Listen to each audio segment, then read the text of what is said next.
Rembrandt light with white fill reflector. All right, for this setup, I would like to have that dramatic, beautiful light on her face called Rembrandt lighting. And you'll recall, that's when the shadow from the nose meets the shadow of the cheek, and so basically it creates a little triangle of light underneath the eye. When I create this lighting setup, it is imperative that I can use my modeling light, because as I move the light around, I can see exactly the position where that shadow from the nose meets the shadow of the cheek. Otherwise, I'm just guessing. And it might even just be an inch of movement in the light or a tiny bit of movement in the face. So the modeling light becomes absolutely essential. So I place my light off to the right-hand side. I have a 3-foot octabox, and I've set up my Rembrandt light. So we're going to start there. All right. And so I have it just so that the shadow of the nose meets the shadow of the cheek.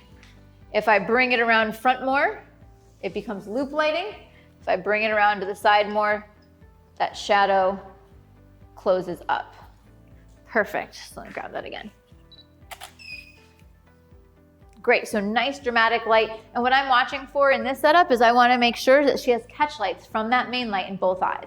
In this case, we do.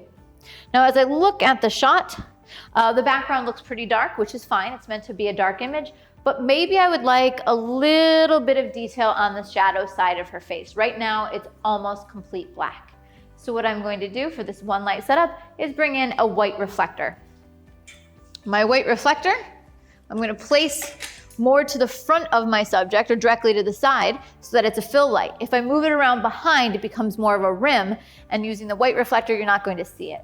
So what this is going to do is it's just going to open up the shadows. The shadows won't be quite as dark.